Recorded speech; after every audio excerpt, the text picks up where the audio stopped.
Este segmento es presentado por Stellarbet, donde juegan las estrellas. El ministro de Hacienda, Jorge Quirós, defendió la propuesta del gobierno para reducir el impuesto corporativo del 27% al 23% en 4 años, asegurando que la medida no busca beneficiar a los sectores más ricos, sino estimular la inversión, el empleo y la liquidez de las empresas.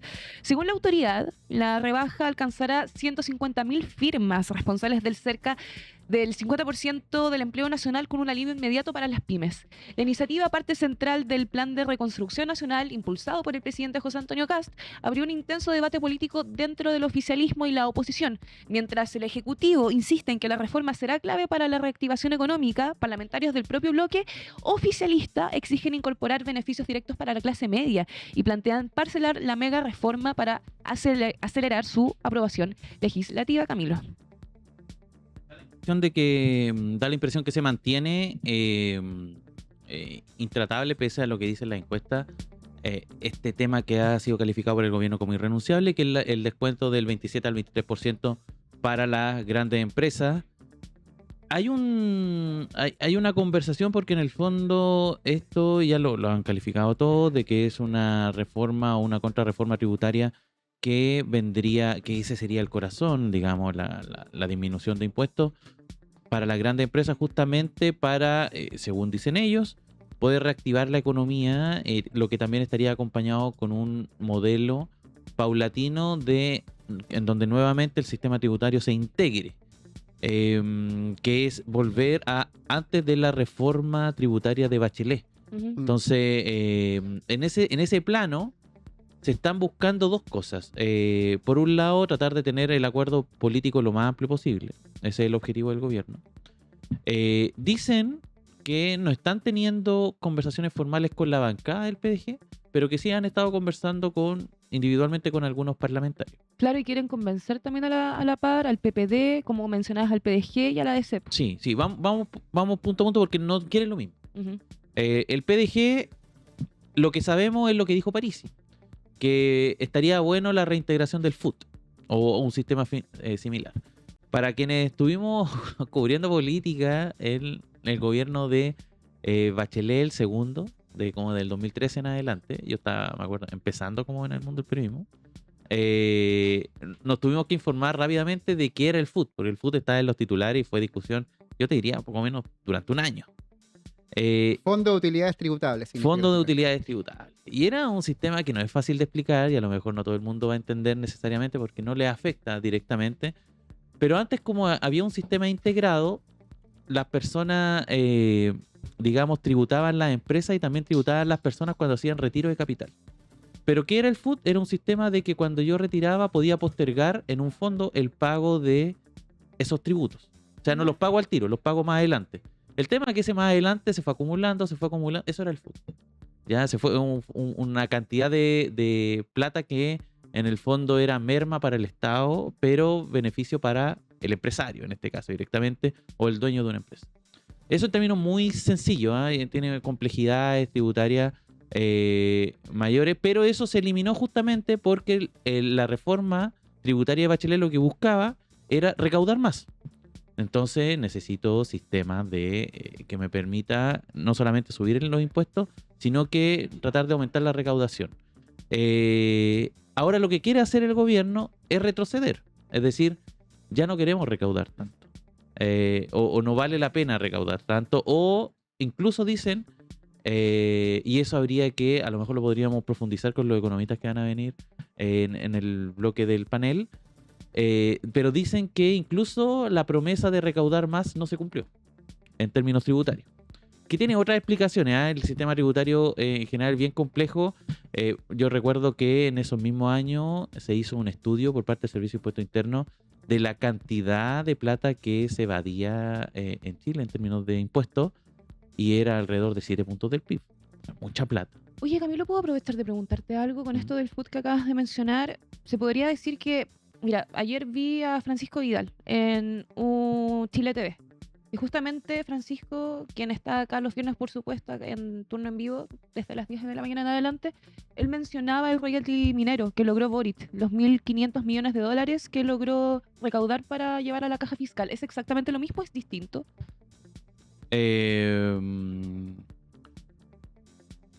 No, es distinto. Es distinto. Es distinto, sí. Pero lo que pasa es que yo lo que vi, y lo que sale en la segunda, por ejemplo, vi en un reportaje en la segunda. En la segunda te explican que el food volvería, pero no volvería igual que antes. Sería distinto. Entonces, en la medida que, digamos, Jorge Quirós, esto todo obviamente con fuente en off, no está como confirmado. Pero eso sería, digamos, el guiño para el PDG junto con otras cosas. Incluso se habla de que en esta reforma podría incluirse el tema de los medicamentos. ¿Te acuerdas la propuesta de Parisi de que iba a incluir, o sea, esto de que haya una devolución del pago de IVA para los medicamentos? Incluso también se quiere agregar a los pañales. Se están hablando ahí de medidas que en el fondo traten de beneficiar a la clase media. Lo dijo ayer Alessandri en la entrevista, dijo que no hay ninguna de las medidas que se incluyan. Han tenido 8 reuniones, según dice también la segunda. Tuvieron 8 reuniones y en esas, digamos, medidas, no hay nada que a la gente de clase media le haga celebrar. Como levantar los brazos, ¡oh, qué buena medida! En fin. Hay como un elemento, digamos, ahí que se sienta ausente. Y lo que quiere ser un guiño para la DC y el PPD es justamente el hecho de que existe falta de recaudación. Entonces para la DC y el PPD es importante que se mantenga la recaudación. O sea, por ahí se puede bajar el 27 al 23, pero damos una alternativa para seguir recaudando lo mismo. Eso es lo que más o menos está sobre la mesa. El diputado Soto, que es del PPD, le tiene muy poca fe a medidas que podrían morigerar. Él dice que se ha reunido con economistas. Los economistas le han dicho que no hay ninguna posibilidad de que al menos se pueda como asemejar al porcentaje que se recauda, que es mucha plata. Bajar de 27 a 23. Lo que propone Jorge Alessandri es quitar el impuesto, o sea, el pago de impuestos a educación, salud y cuidado familiar, y desde su bando, bueno, ahí está Diego Chalper y Jimena, exigen ayuda directa a sectores medios y también en zonas rurales, en zonas de campo. El diputado Guzmán, como comentabas, también suma el avance de la economía que debe notarse también en las finanzas de la gente. Esa fue su declaración. Se mantendría, digamos, esta lógica del 27 al 23%, que es el corazón, y todo lo demás, y esto es, digamos, la gran crítica de la oposición, es para disfrazarlo, encubrirlo. Hablan de una reducción de impuestos encubierta. Ojo que igual hay 2 aspectos más respecto a esta discusión. Uno es que también ya han salido personas del oficialismo, hablando de Jimeno Sandón, otros diputados, en fin, que han hecho observaciones respecto a por qué van a tirar una ley miscelánea que tiene distintos aspectos y se va a discutir solamente en la Comisión de Hacienda. Y en esta ley miscelánea habrían temas de permisología, habrían temas que deberían sí o sí tratarse en otras comisiones, medio ambiente, claro. En fin. Entonces debiese ser un proyecto más bien desagregado.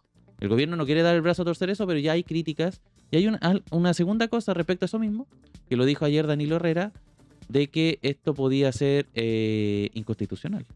O sea, ya hubo una advertencia anterior de la Contraloría señalando, perdón, no de la Contraloría, del Tribunal Constitucional, del TC, de que esto podría ser es un problema tratar de pasar contenidos que corresponden a otras legislaturas, me refiero particularmente a otras comisiones, por hacerlas tratar de pasar en una sola comisión, que es la Comisión de Hacienda. Camilo, el ministro de Hacienda, Jorge Quirós, hizo mucho énfasis en que no se hagan caricaturas con esto, de que siempre la reducción de impuestos a la empresa es para favorecer a los ricos. Según él, el mayor alivio tributario se va a aplicar primero a pequeñas y medianas empresas, las pymes, quienes recibirán efecto inmediato en contraste con la gradualidad prevista para el resto del sistema. Y en esa línea, José Antonio Caz se va a involucrar personalmente en las tratativas. Hoy a la noche tiene una comida con parlamentarios del Partido Republicano y va a ser, a propósito de la polémica que está en el puesto número 1, que la comida que hizo en La Moneda con sus ex compañeros de la generación 84 de Derecho en la Católica, va a ser ¿cómo se llama en Viña del Mar el palacio? Cerro Castillo. Cerro Castillo, con vista Con vista al mar. Y mañana en la mañana tiene una comida con el Partido Nacional Libertario. O sea, él está haciendo personalmente tratativas como presidente de la República para tratar de llegar a su cadena nacional, que va a ser mañana a las 9 de la noche, quizás con la mayor cantidad de parlamentarios y capacidad de que esto sea aprobado. No va a dialogar con el Partido Comunista en el Frente Amplio. De hecho, el Partido Socialista, que también se une a eso, ya hicieron este mismo énfasis que decía la diputada Jimena Osandón, de que vayan distintas comisiones. El gobierno va a insistir en que vaya todo en un puro paquete a la Comisión de Hacienda y está desplegando todo su potencial de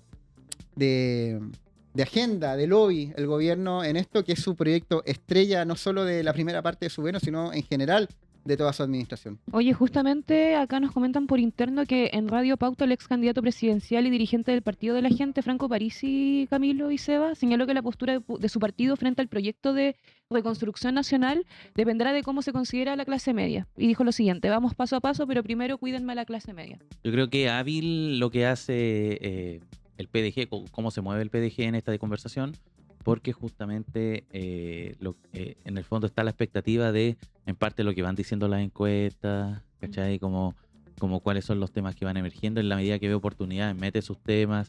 El otro día vi a Franco Parisi subir un video, estaba muy bueno el video, porque está él con una pizarra y pone medida Cast, medida Parisi. Y empieza a desglosar el tema para que las viviendas sean baratas. Mira. Y la diferencia en términos de lucas era impresionante. Puesto número 2.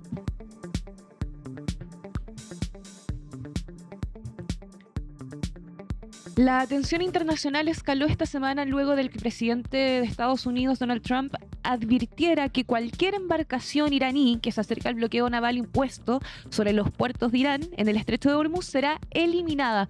La medida adoptada tras el fracaso de las negociaciones en Pakistán reactivó el riesgo de una confrontación militar directa en una de las rutas energéticas más sensibles del planeta. En paralelo, en Europa, la primera ministra italiana Giorgia Meloni volvió a marcar distancia con Washington al calificar de inaceptables las declaraciones de Trump contra el Papa León XIV a propósito del conflicto con Irán. Para conversar sobre estos hitos, por supuesto, y el escenario internacional del conflicto acá en Turno AM, estamos con Guido Larsson, analista internacional y director del Instituto de Humanidades de la Universidad del Desarrollo. Hola, Guido, ¿cómo estás? Bienvenido. Hola, ¿qué tal? Muchas gracias por invitarme.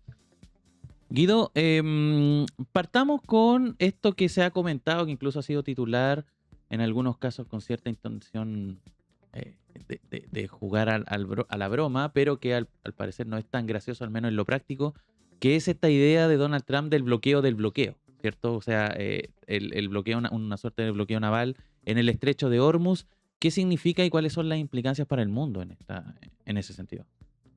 Bueno, es obviamente un elemento adicional al shock sobre la oferta del petróleo que hemos experimentado hace 40 días. Tiene la intención política de asfixiar la economía iraní con la finalidad de estabilizar al gobierno y eventualmente generar una apertura política que lo obliga a replegarse, sobre todo después del fracaso de las negociaciones del fin de semana. Es evidentemente un riesgo, no sé si calculado, pero al menos un riesgo de cierta gestión económica. En otras palabras, Washington cree de que puede realizar este bloqueo y mantener el capital político a su favor, con vista a que en un periodo de tiempo corto, particularmente a partir de este jueves, que es donde presuntamente se van a reiniciar negociaciones, el grado de concesiones de Irán pueda incrementarse. Pero ciertamente esto pone mucha presión a un mercado que ya se encuentra no en el límite, pero sí operando en una banda que no se había visto, digamos, desde el año 73 en adelante, es incluso peor. Hay una... todo esto, ¿cierto? Está adornado, si se quiere, con las polémicas de Donald Trump. Ayer hubo una imagen, ¿cierto?, que él publicó en sus redes sociales en donde se le acusaba de estar simulando a Cristo. Él dio explicaciones, dijo que en verdad parecía un doctor y no necesariamente Jesús, ¿cierto? Que ha tenido bien alterada sobre todo a quienes son sus aliados con un tinte más religioso, lo que se denomina, al menos en los medios norteamericanos lo estaban llamando así, como la derecha religiosa o la derecha católica. ¿Esto le está trayendo problemas a nivel interno, consideras tú, o se mantiene todavía en un plano internacional y no lo afecta tanto en esa materia? Mira, yo creo que hay ruido al respecto. Hay que ver todavía la evidencia empírica en torno a si la masa crítica sobre Trump disminuye. Si uno va hace una semana atrás y se le preguntaba a quienes se identificaban con el movimiento MAGA, con el Partido Republicano, si estaban de acuerdo con las decisiones que ha estado tomando Donald Trump en el ámbito de la política exterior, seguía teniendo un respaldo realmente muy significativo, cercano al 70%, creo que era 68% de acuerdo a la encuesta de YouGov.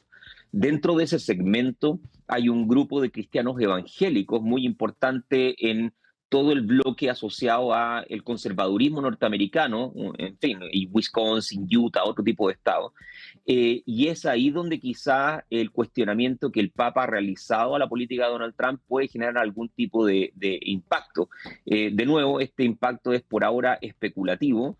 Es posible que lo tenga o que al menos genere suficiente grado de, digamos, movimiento comunicacional en el circuito político de dicho segmento, que lleve obviamente a fragmentar, si se quiere, el apoyo que tiene hoy día Donald Trump. Pero hasta el momento yo no he observado de que ese segmento se encuentre en oposición a Donald Trump. Ahora, dicho eso, y con esto termino, es cierto que hay que matizar tal vez esa opinión porque hay dentro del establishment del Partido Republicano y del movimiento MAGA figuras relevantes o con mucha visualización que derechamente están en oposición con Donald Trump hoy día. Uno, por ejemplo, tendría que mencionar al periodista, el ex periodista o funcionario de Fox News, Tucker Carlson. Claro. Hay otra periodista muy importante que es Megyn Kelly y que arrastran audiencia. Ahora, si hay una relación lineal entre la audiencia que arrastran y la oposición hacia Donald Trump, creo que todavía está por verse, pero es parte del ruido a una decisión que hasta el momento ha resultado ser muy problemática para su administración. Se viene, me parece que en el mes de junio, las elecciones de medio término en Estados Unidos. Noviembre. Perdón, noviembre. Junio era otra cosa que estaba viendo. Y ya hay algunas casas de apuestas que están, digamos, dando algunos, digamos, números respecto a esas elecciones. Y claramente la opción de que Trump pueda ganar esa elección lo marcan como muy lejos del favoritismo. Es obviamente una medición que estamos a varios meses, falta bastante, pero ¿cómo lo ves tú pensando en esa elección? ¿Hay posibilidades de que en estos meses que quedan Trump pueda al menos morigerar el daño que se le podría provocar producto justamente de unas elecciones que sean desfavorables? Sí, yo creo que sí, obviamente va a depender de cómo la guerra finalmente termina, y si es que termina. Hoy día el Pentágono, en los distintos escenarios que analizan con relación al desarrollo de la guerra, ha estirado la finalización del conflicto en su escenario peor, hacia septiembre de este año. Ahora, de septiembre a noviembre, esos son 2 meses. Ahí creo yo que realmente el tiempo se haría muy corto. Pero va a depender de las circunstancias, la economía en los Estados Unidos, la manera comunicacional en cómo Donald Trump orienta este conflicto, las concesiones, si es que las hay, en torno a Irán y ese tipo de negociaciones.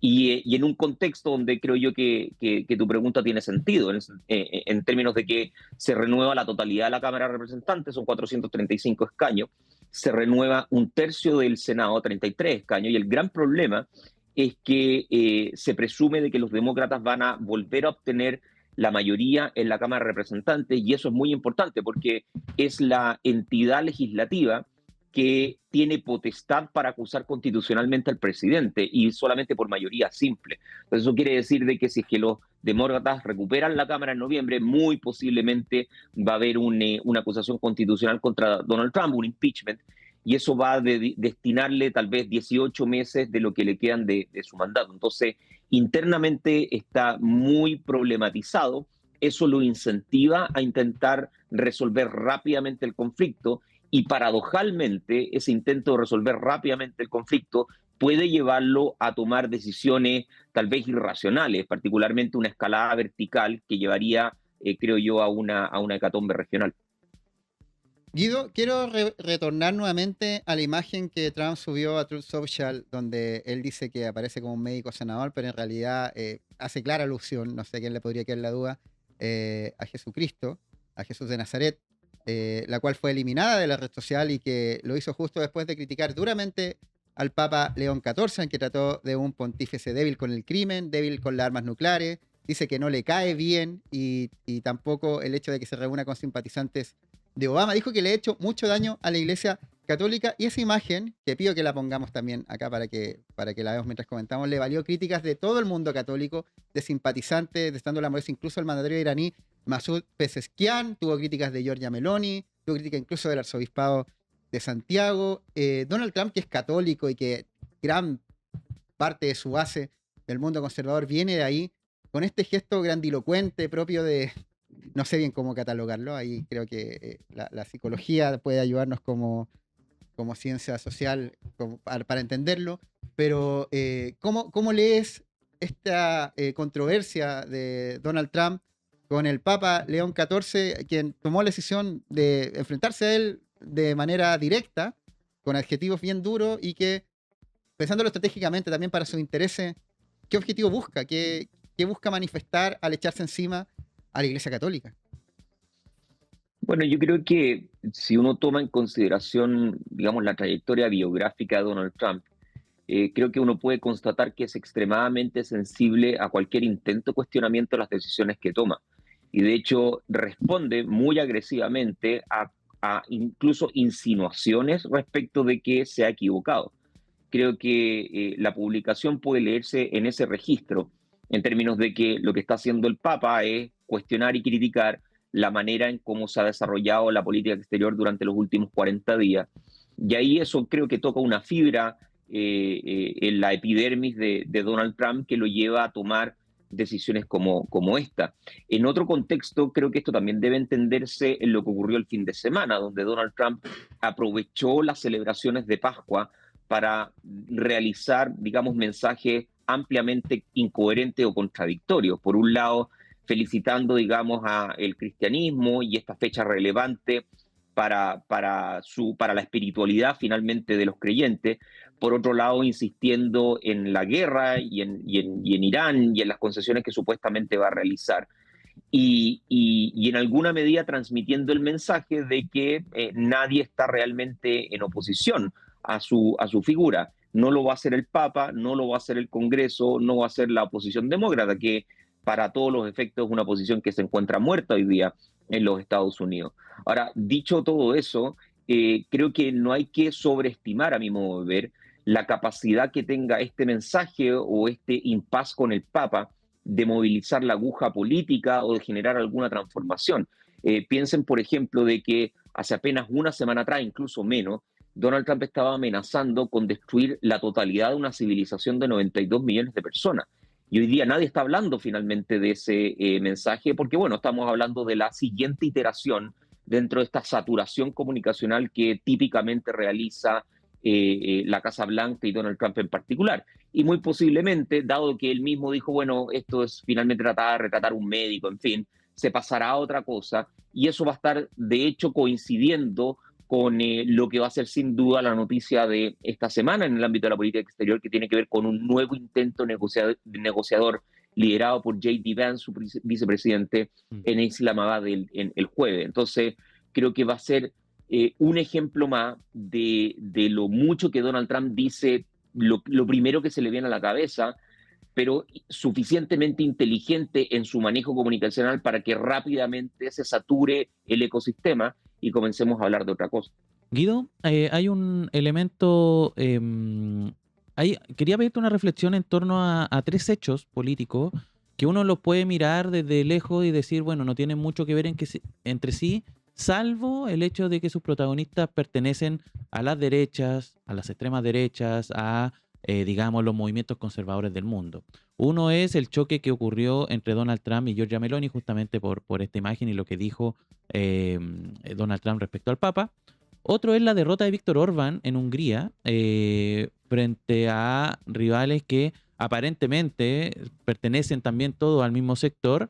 Y lo otro es la elección acá en Perú, en donde estarían pasando también a segunda vuelta justamente dos versiones de la derecha peruana. ¿Hay algo en común en esto? ¿Hay movimientos telúricos que se pueden percibir tal vez de lo que está ocurriendo con justamente estos movimientos conservadores, esta derecha en sus distintas digamos, aspectos, características que va teniendo cada una en sus respectivos países? Sí, o sea, es posible. Yo creo que en su registro más abstracto, eh, tal vez parte del éxito de movimientos conservadores en todo el mundo, no es el único, por cierto, pero una parte de ello, se explica por el hecho de que efectivamente estamos hoy día en una era de enorme grado de volatilidad, de mucha incertidumbre, de peligrosidad en todo nivel, con riesgos y amenazas aparecen significativos en comparación con décadas pasadas. Y en ese contexto creo que el conservadurismo tiene una relación un tanto más estrecha y profunda con la posibilidad de aminorar la ansiedad de cambio. La misma palabra lo dice, conservador implica finalmente conservar cierto tipo de principios o valores que entregan orientación y sentido a muchas personas. Y creo que en ese contexto, el que el movimiento intente conservar algo en un escenario de enorme volatilidad y transformación profunda, provoca evidentemente ansiedad. Y por esa misma razón me parece a mí de que el elector se aferra tal vez a aquellas plataformas políticas o incluso a aquella ideología que entregan certidumbre en este escenario de imprevisibilidad.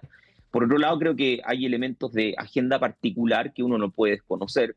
Entonces, Meloni me parece a mí de que le habla fundamentalmente a su audiencia interna, más que significar un corte o una fragmentación respecto de la línea ideológica que comparte eventualmente con Donald Trump.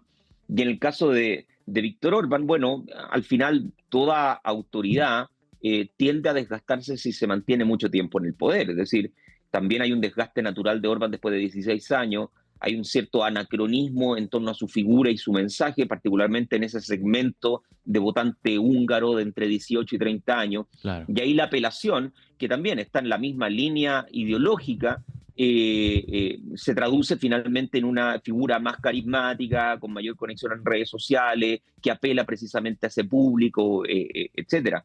Y respecto de Perú, bueno, creo que forma parte de la relación altamente compleja que la política peruana ha tenido tal vez en los últimos 20 años, donde se da una paradoja, ¿no es cierto? Un Perú que económicamente aparece como sólido, en parte por la autonomía que tiene el Banco Central y algunas otras instituciones, pero que por debajo tal vez de eso observa, bueno, multiplicidad de crisis asociadas, creo yo, a cuestiones de orden incluso constitucional, es decir, esta idea de este articulado de que es posible acusar al presidente por incapacidad moral y que esa expresión no se defina en la Constitución, bueno, genera obviamente incentivos para obtener beneficios de corto plazo, pero con eso generando obviamente fisuras en la misma institucionalidad. Y tal vez dentro de eso se encuentra esta agenda, ¿no es cierto? Una agenda de mucha mayor, ¿cómo llamarlo?, estructura, solidez, digamos, y aferrarse a cuestiones que tal vez el elector mismo conoce. Guido, por otra parte, el presidente Donald Trump también anunció que Estados Unidos va a destruir cualquier embarcación iraní que se aproxima al bloqueo naval impuesto en los accesos marítimos de Irán. Y esto fue emitido a través de Truth Social. Dijo, si alguno de estos barcos se acerca en lo más mínimo a nuestro bloqueo, será eliminado de inmediato. Y recordemos que este operativo se encuentra en el Estrecho de Hormuz, uno de los pasos marítimos más estratégicos del mundo, donde pasa cerca del 20% del petróleo global. Y con esto quisiera preguntarte si esto va a llegar a afectar a Chile y si llegase a ser así, ¿de qué manera lo vamos a ver reflejado y en cuánto tiempo? Bueno, esto obviamente es parte de una trayectoria. No puede obviamente desanclarse lo que ha estado ocurriendo durante los últimos 40 días. Ya de hecho se va a experimentar este jueves una nueva alza al diésel, tengo entendido. Y al menos creo que los mercados van a seguir operando en banda muy por encima de lo que se encontraba previo a la guerra. Solamente para recordar, previo a la guerra, en base al indicador Brent, el barril de petróleo se estaba transando entre 68 a 70 dólares el barril. Hoy día hemos tenido máximos de 111 y mínimos de 95, 98. Entonces se está moviendo en una banda como mínimo 30-35% superior al inicio de la guerra. y como máximo casi 50% superior a la guerra.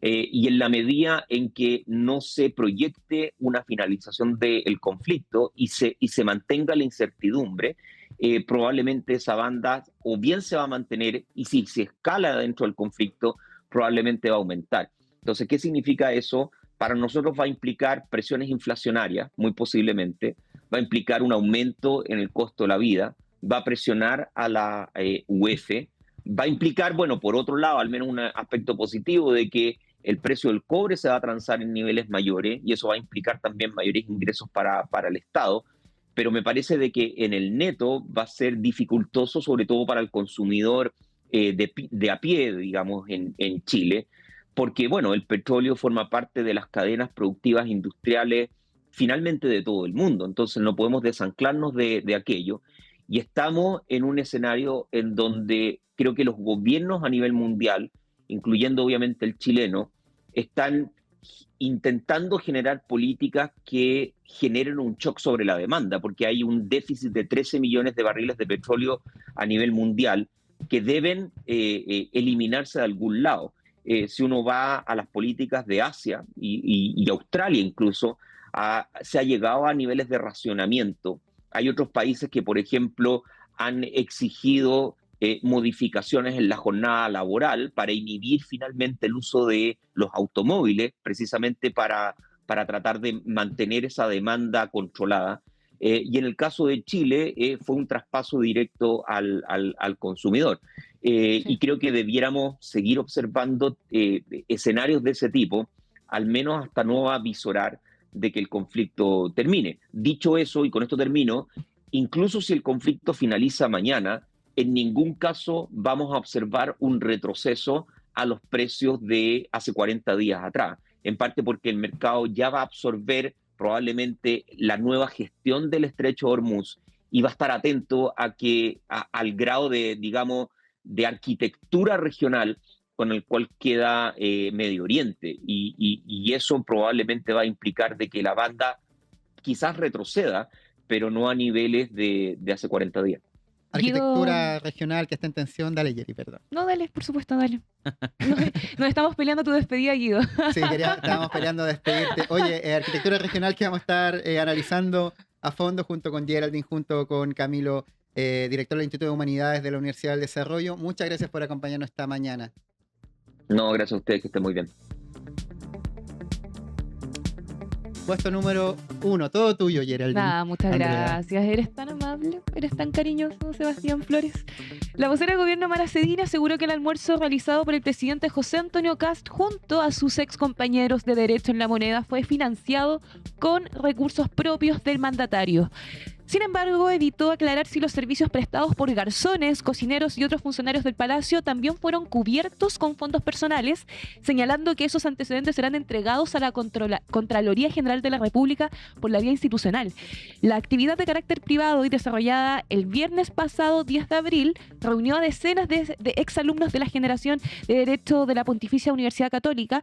El encuentro, por supuesto, abrió un flanco político para el Ejecutivo luego de que parlamentarios de oposición solicitaran una investigación sobre el eventual uso de recursos públicos, personal estatal e infraestructura presidencial en una instancia social sin justificación oficial suficiente, Camilo.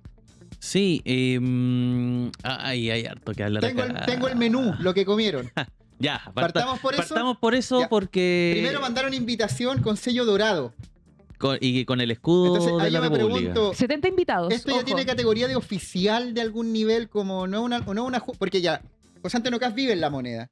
Pero al mandar esto con sello dorado, lo convierte en algo de gobierno, de Estado, Un ¿no? acto En de algún Estado. nivel. Ya, almuerzo ofrecido por el presidente de la República. No es solo José Antonio Kast y su señora María Piedrasola. Menú, tártaro de tomate. Es una ensalada de tomate, ¿no? Tiene guacamole, no sé qué. Eso, yo lo voy a decir con toda soledad. Eso es una versión del pebre, digamos, con aire de medio pituco, De hecho, José, Es medio ciútico. Oye, hablar, pero el ¿verdad? busquemos en Google el justamente- tartar de tomate. Justamente lo estoy buscando y se parece mucho a un crudo, de hecho, porque si te das cuenta tiene Ah, el sí. tomate con la forma Vamos de un viendo, crudo, no sé cómo veamos explicarlo. todo lo que arroja Google. Veamos Ya. todo lo que arroja Google, todas las imágenes. Ya, pero- Oye, pero no es lo único, porque Porque el plato mira, central ahí era está. plateado al jugo con puré de campo picante. Ahí estamos está. viendo el tartar de tomate, que no es otra Ah. cosa que viste una que- ensalada un pebre amoldado, Pero viste que parece Sí, crudo. parece crudo. pero un crudo de tomate. Sí, un no crudo de tiene tomate. sentido. Es una Oye, pero qué ensalada. ciútico. Ya, bueno, tártaro de tomate comieron los ex alumnos de la Es una generación es una 84 ordinariedad, de digámoslo. Derecho en la Católica. Espérate, y de fondo hay plateada con puré, De campo picante. rústico picante y tomatitos confitados. Qué rico eso suena. Oye, espectacular la plateada al jugo. Espectacular. Sí, igual no me dejan de dar risa los nombres, porque son nombres que efectivamente como que ocupan los restaurantes elegantes para decir que un puré con una papa mal pelada y, y con pedacitos de papa, que es rico, digamos, eso. Ya, baja más, mira. Opción vegetariana, eso. lasaña de berenjena y pavlova de frutos rojos. Y vinos, tienes Trisquel Series Sauvignon Blanc, Viña Aresti Valle Curicó y Cabernet Sauvignon Reserva Viña Ah. Casas del Bosque Valle Rapel. Esto fue el 10 de abril. José, ayúdame a buscar en Google el precio de esos vinos, por favor.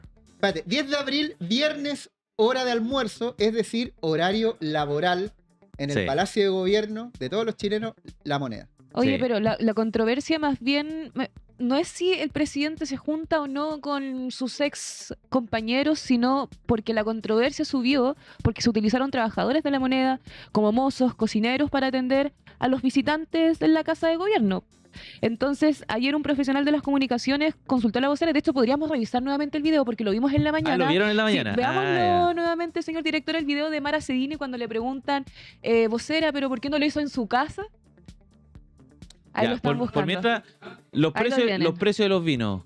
Esos vinos salen 10, 11 lucas. Escuchemos a Mara Cedini. En la forma y el tiempo correspondiente. Ahora sí quiero dejar una cosa muy clara. Les puedo asegurar que ese almuerzo fue financiado por el presidente de la República con sus medios propios. Ministra, eso incluye los garzones, por ejemplo, porque dicen que son funcionarios de la moneda. El presidente financió el almuerzo con recursos propios y el resto de los detalles se darán a conocer por la vía institucional a Contraloría General de la República en tiempo y forma establecida. Ministra, ¿por qué? La palestra pública ahora. Se darán a conocer y les estoy diciendo que fue el presidente quien financió. Ministra, si está todo en regla, ¿por qué no despejar la Ministra, que duda estamos todavía con esa pregunta, a la por favor. cena? ¿Quiénes son los que financian los garzones que entendemos que son parte de los funcionarios de la moneda? Voy a insistir, el almuerzo lo financió el presidente de la República con medios propios y los detalles se darán a conocer en tiempo y forma a Contraloría General de la República. ¿Por qué no lo hizo en su casa, ministra? Si está invitando a los compañeros de universidad, ¿por qué no lo hizo Como en lo su mira, casa? lo fulmina con la mirada. Ahí le sopla a Javiera Voy a Rodríguez. insistir que lo importante... ¿Lo vieron o no? No, ¿cachai? A ver, ¿lo podemos repetir? Volvamos un poquito. Recursos Pero la pregunta es otra, ministra. y los detalles se darán a conocer a Contraloría General de la República. La respuesta de que el presidente A ver, financió el ahí almuerzo con sus propios recursos Pero la pregunta es otra, ministra. y los detalles se darán a conocer a Contraloría fíjense en General la de la capitana. República por la vía institucional. Ministra, si está todo en regla con este almuerzo, ¿por qué no esclarecer los detalles de Ahora quién le sopla. financió No, este no, es cuando almuerzo? le pregunta por qué no lo hizo en su casa. Están los funcionarios de la moneda sirviendo a una situación privada. del retrocedimos presidente. caleta. Sí. Voy a repetir, los detalles se darán a conocer a través en los sistemas formales de Contraloría General de la República. Oye, cada vez El más tiempo. la capitana Ministra, Rodríguez a está los, tomando relevancia. funcionarios, a los garzones de presidencia, que lo financió también el presidente. Voy a insistir con mi respuesta. El almuerzo lo financió el El presidente. almuerzo, viene. la comida y el servicio. Los detalles se darán a conocer vía institucional a Contraloría General de la República, como tiene que ser. ¿Sabrá Mara Cedini que ella es la vía institucional de las comunicaciones? Porque ella Claro. dice, vamos a informar esto por la vía institucional. Ella es la vía institucional. Ella es la que tiene que comunicar esto. Entonces, bueno, hay mucho... y yo le creo que esto fue financiado con recursos, viendo el menú, digamos, bien apretado, bien cagado. O sea, sinceramente... Es que así comen las personas Porque de un mucha estrato gente social estaba económico alegando, más alto. mucha gente estaba Comen alegando de poquito. que esto era como una cena de lujo. No es de lujo. Perdónenme, ese tartar de tomate no es una comida de lujo, una plateada del jugo, tomate mal pelado y A eso ver. y ese Vino. vinito que está en oferta a 8 lucas 9 no lucas. es comida de lujo. Entonces yo le creo, porque cuando son recursos públicos, ahí no se escatima en gastos. Como Se gasta. ¿cómo se llama? Lo que hicieron se me olvidó, en la fiesta en la moneda. Ah, el bar Efectivamente, abierto. sí, efectivamente. Con bar abierto. Sí, entonces acá claramente se ve que hubo racionalización del gasto y se nota porque si son de recursos propios. El problema es otro. El problema está, uno, lo que comentaba Geraldine de esto de los garzones y los cocineros, Sí. que serían funcionarios de la moneda.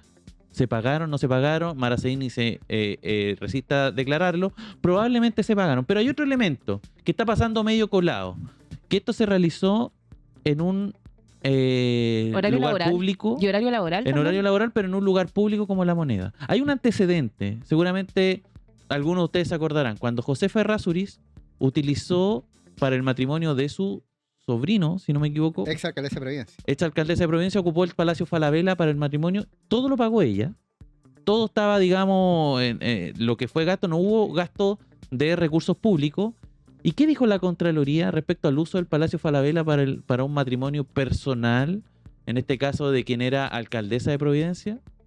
Le recriminó que los recursos, que los infraestructura pública no puede ser utilizada con fines particulares. Ujú. Eso era, digamos, en términos muy generales lo que le respondió la Contraloría y que es lo que la misma institución que se tiene que pronunciar ahora con respecto al uso de la moneda para fines particulares. Oye, sea como sea, esto es un concepto del tenis que me gusta mucho, que es un error no forzado.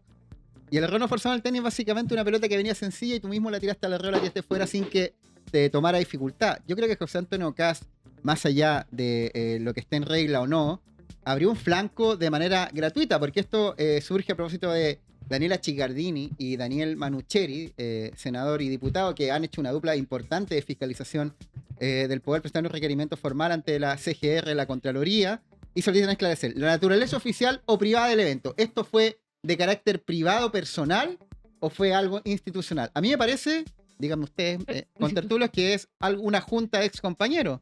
Sí, de hecho, lo comentaba ayer en La Voz de los que Sobran Daniel Stingo, que justamente él también fue parte de la generación de José Antonio Sí, Kast. fueron compañeros de U. Sí, de universidad. Él no estuvo invitado, pero dijo que lo invitasen, él no hubiese participado. Pero de todas formas, bueno, Camilo toca un punto y por otro, yo quiero decir que creo que la Casa de Estado, o sea, la Casa de Gobierno es un símbolo del Estado. Entonces, si un funcionario público, cualquier otro, hace esto en pleno horario laboral, sería despedido. A mí me gustaría relevar eso, porque un empleado común jamás podría ocupar, por ejemplo, una oficina a las 12 del mediodía para una fiesta social, o sea quien sea, porque, y hay que decirlo también, si hubiese sido Boric, el expresidente, bueno, perdón, pero lo hubiesen hecho pedazos. Sí. En los medios de comunicación, estarían todo el día dándole vueltas en los medios de televisión, Bueno, como también los diputados. Él hizo asados, pero diputadas. siempre lo hizo en su casa en Yungay. No lo hizo en el Mira, Palacio de Gobierno. hoy día en la mañana escuché a Iván Valenzuela haciendo un paralelo. Me parece desafortunada la comparación. La hizo como tratando de citar a otro que le dijo que podía ser similar. Pero ¿qué pasa con los asados de Boric que hacía en su casa que está siendo pagada con recursos públicos? Pero es distinto. Me parece que no es afortunada, no es feliz la Sí. comparación, no tiene parangón, digamos. Además que también se ha viralizado mucho una columna que hizo Cristian Valenzuela.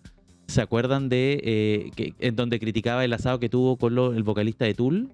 No está el vocalista, creo que eran otros miembros de la banda de Tool que también tenía que ver, digamos, con esto. Entonces, y se la han enrostrado hoy día porque ¿qué hace el presidente celebrando cuando tiene una crisis país? Bueno, lo mismo se podría decir respecto a este hecho. Me gustaría agregar un último punto, lo dijo Álvaro Bizama, lo dijo acá en turno hace algún tiempo, que tiene que ver con esta relación que tiene José Antonio Kast con los lugares que habita. Porque contaba Álvaro Bizama, esto salió en un reportaje biográfico de Kast hace mucho tiempo, que él vivía al lado del colegio. ¿Ya? Entonces la separación de vida que tuvo respecto a su casa y el colegio nunca fue tal. Estaban ahí mismo. En Paine. Era claro, estaba a su casa y al lado estaba el colegio, entonces su vida transcurría, su vida pública, por así decirlo, y su vida privada eran parte de lo mismo. Él consideraba el colegio su casa, y su casa también podía formar parte del colegio.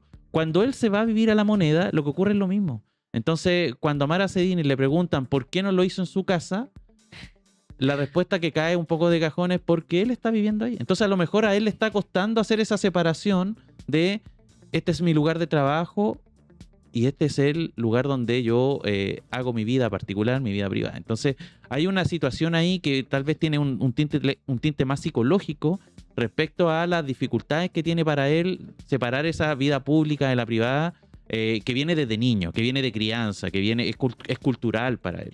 Oye, justamente ayer en Televisión Abierta, Tele 13, estaba Cristian Valenzuela con Repenin y justamente, no sé si es una justificación, es como se lo ha tomado la gente a través de las plataformas sociales. Usted puede juzgarlo como quiera, pero lo quiero plantear acá en la mesa para saber qué ustedes opinan, porque creo que he tocado un punto importante, ya que él no está usando recursos públicos como, por ejemplo, los expresidentes que no han vivido en la Casa de Estado, en el Palacio de la Moneda, y que esto no...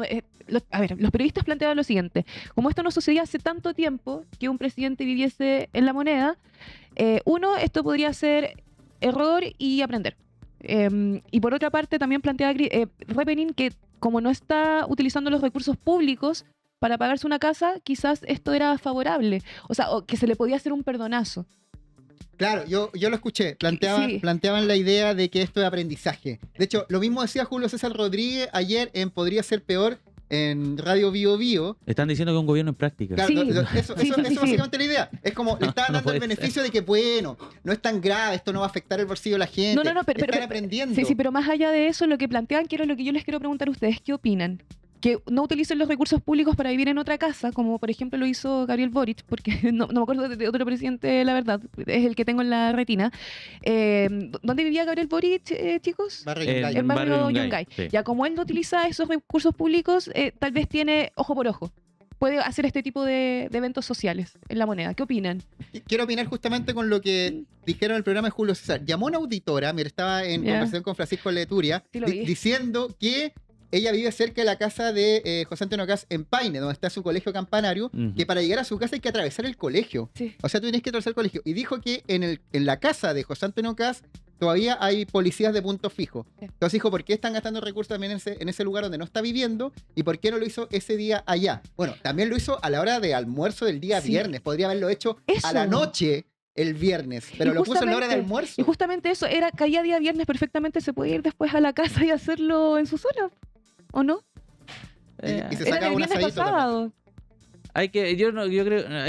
Siento yo hay que evitar especular respecto a cuáles son las alternativas que tenía acá, que me parece que son hartas. O sea, él pudo haber perfectamente también arrendado un local. Los buenos muchachos. Claro, lo hizo Pablo Longueira cuando anunció su retorno a la política. Fueron más de 1.000 personas. Puede ser algo parecido. Entonces, siento que no es tan justificado. Tal vez no tenía tantas lucas para arrendar algo. Y está el menú que vimos recién, que era ahí nomás, digámoslo. Creo que por las lucas no se quedaba José Antonio Caz. Camilo Espinosa, muchas gracias por acompañarnos esta mañana. Nos vemos. Se viene un panelazo ahora. Se acaba el ranking de noticias en turno.